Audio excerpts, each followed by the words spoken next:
Hey everybody, this is Threshold Training's workout of the day for Thursday, July 9th. It will be a hot day today, so make sure you're bringing fluids or something similar to your workout, whether that's in person or at home. I also encourage you to grab a sweat rag or something similar to sweatbands. That'll just keep the sweat away from your palms and hands.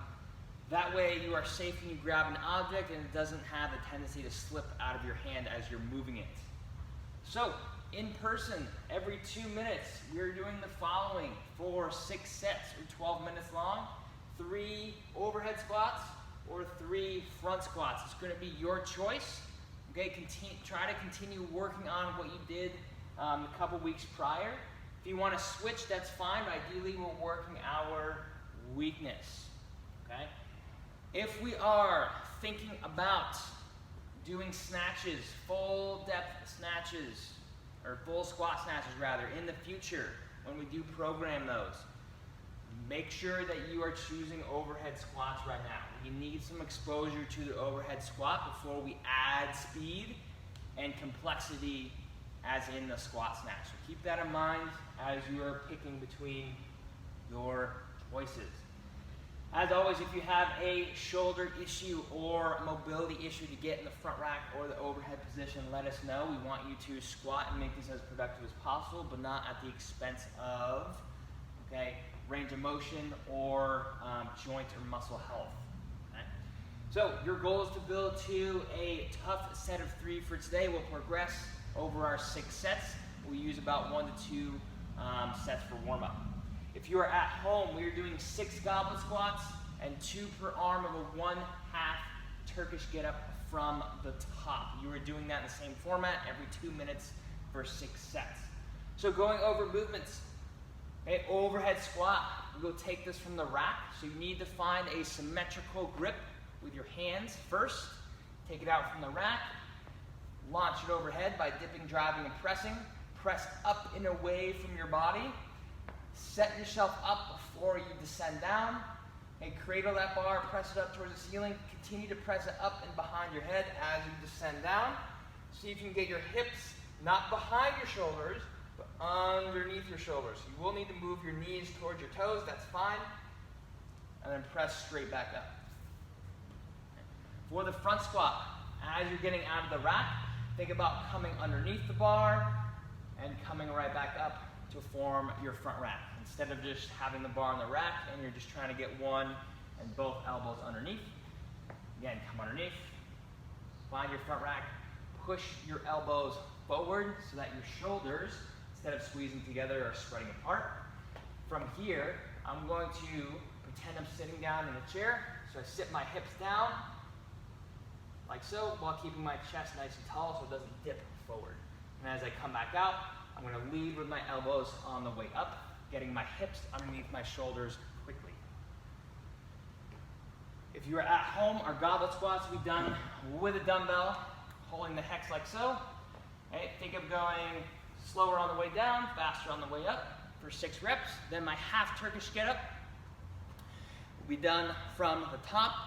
I will step back with the opposite leg that I'm holding the dumbbell. So I'm holding the dumbbell with my right hand, step back my left leg, reach my opposite hand towards the ground. I'm still pressing and active through my shoulder here.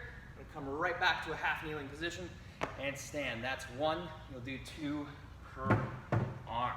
You may have a lighter dumbbell or object than you will with the goblet squat, and that's okay.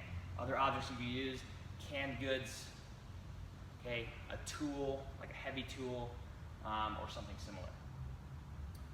Try a rock and try balancing on your hands.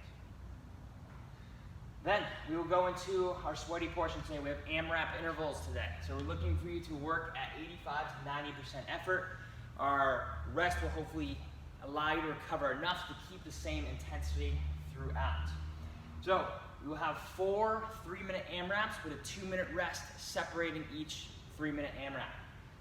Each AMRAP is consistent of the following: 200-meter run, okay, rowing or biking is acceptable as well, and then a 10 total, 5 per leg, with 1 arm dumbbell box step over. So as you come out of that run, that's done at 85 to 90% effort, so just below max capacity. Okay, we're going into the dumbbell box step over, and that movement is not going to be a quick movement. It should allow your heart rate to come down to some degree so that when you do go back out to that run, you can achieve a consistent time for that part of the workout. So your challenge today is to get at least 3 runs in per round, if not 2. So the dumbbell box step over. You have 1 dumbbell in your hand. You will step onto the box.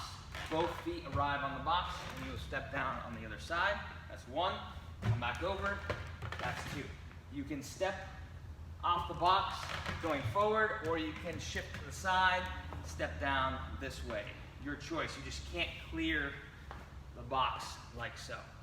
At home, if you don't have a good box or stable surface, okay, you could just do a weighted step up, okay, to a stair, to a bench, or to a chair. Could do also a lunge. You could also march over an object or a hurdle, okay, 20 times. Either of those would suffice. When you are running, I want you to think about a fast foot off the floor. So we're not spending a whole lot of time on one foot. Okay, once your foot touches the ground, it's right back up and you're right into the next phase of your run. Okay, so stay on your toes, not ground in your heels, okay, and go fast. So that's today's workout. Have a great Thursday, and we will see you then.